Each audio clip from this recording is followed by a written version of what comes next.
প্রিয় দর্শক, সাজ্জাদ কাদিরের প্রীতি নিন, শুভেচ্ছা নিন। এই মুহূর্তে আপনাদের সামনে কথা বলতে এসেছি। সার্জিসের শ্বশুর ও হাইকোর্টের অতিরিক্ত বিচারপতি হলেন, এই প্রসঙ্গটা নিয়ে আপনাদের সামনে কথা বলবো। আপনারা ইতিমধ্যেই জানেন যে গতকাল মহামান্য রাষ্ট্রপতি হাইকোর্ট বিভাগে 25 জন অতিরিক্ত বিচারপতি নিয়োগ করেছেন।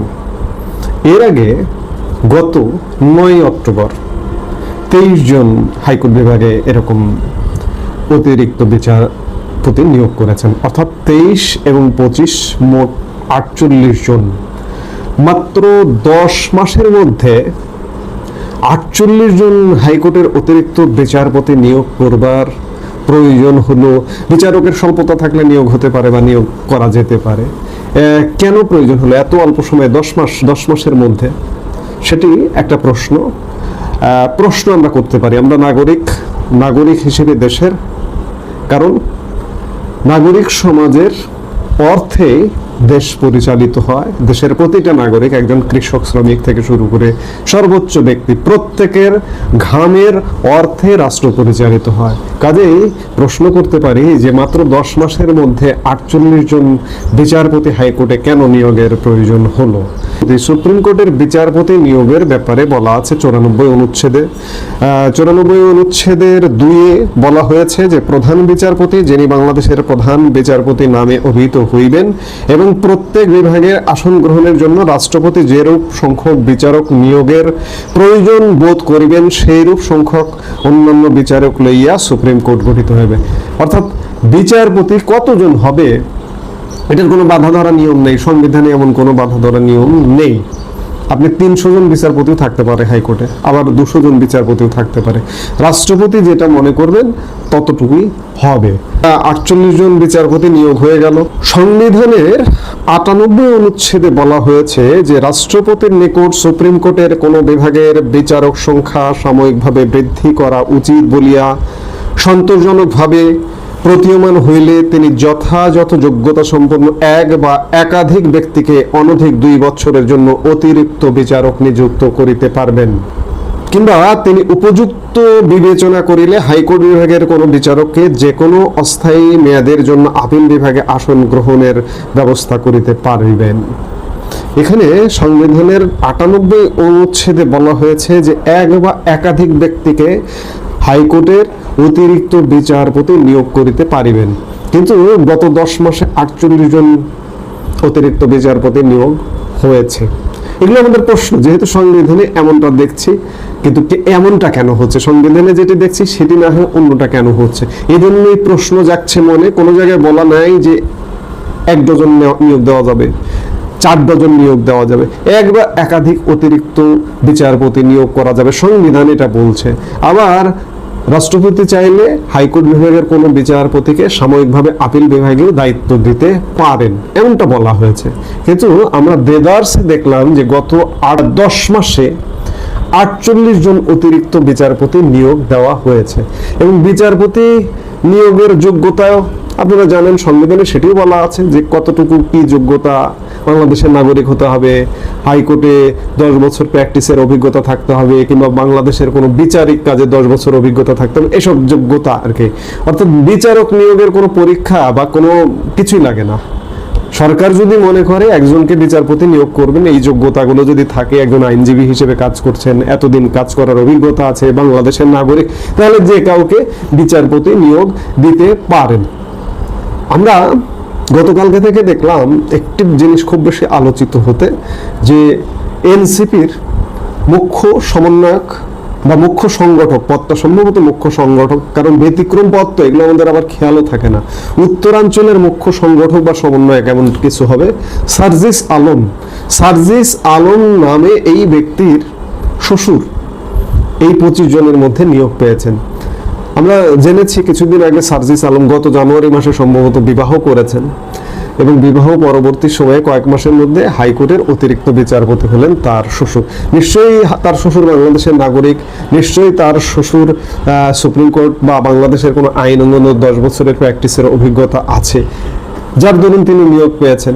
কিন্তু সেটি নয়, এটি খানিকটা গতকাল সংবাদ মাধ্যমে যেভাবে সংবাদ আসছে তাতে মনে হলো যে কনফ্লিক্ট অফ ইন্টারেস্ট হয়ে যাচ্ছে।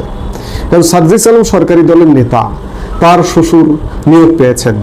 গতকালকে আমরা দেখেছি যে প্রবাসী সাংবাদিক জুলকারনাইন শায়ের একটা পোস্ট দিয়েছেন, সেই পোস্টের কমেন্টে সার্জিস আলম আবার তার শ্বশুরের যোগ্যতার ফিরিস্তি খানিকটা তুলে ধরেছেন, আমরা সেটাই দেখলাম।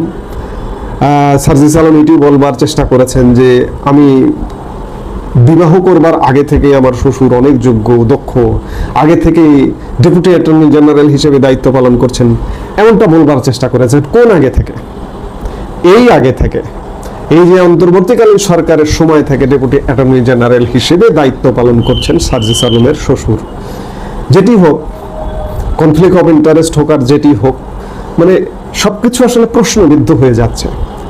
আমরা অতীতে দেখেছি এইভাবে নগ্নভাবে কোনো কর্মকাণ্ড কতটা হতে দেখেছি মনে পড়ে না, তবে মনে পড়ছে 2001-06 আমলে হাইকোর্টের বিচারপতি নিয়োগ নিয়েও লঙ্কাকাণ্ড।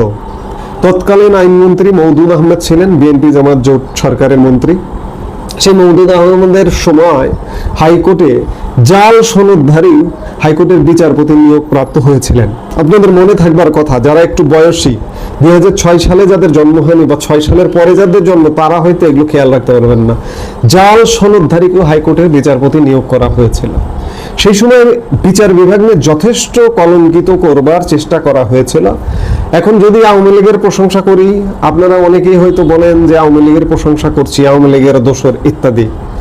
ভাই, আমি গতকালকের ভিডিওতেও বলেছি, আজকেও বলছি, আওয়ামী লীগ দোসর ট্যাগ দিন আর যাই দিন না কেন, কাজে ট্যাগ দিয়ে লাভ হবে না।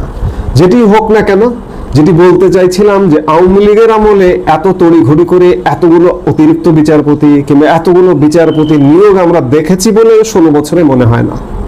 আজকে অবস্থাটা এমন হয়েছে যে বিচারপতি যাদেরকে নিয়োগ দেওয়া হয়েছে পর্যন্ত 48 জনকে অতিরিক্ত বিচারপতি, তাদের যোগ্যতা নিয়ে আমার প্রশ্ন নেই। নিশ্চয়ই যোগ্যতার মাপকাঠি তারা পূরণ করেছেন, নিশ্চয়ই তারা নিয়োগপ্রাপ্ত হয়েছেন। কিন্তু যোগ্যতার প্রশ্ন আসছে 2001-06 আমলে জাল সনদধারী নিয়োগপ্রাপ্ত হয়েছিলেন।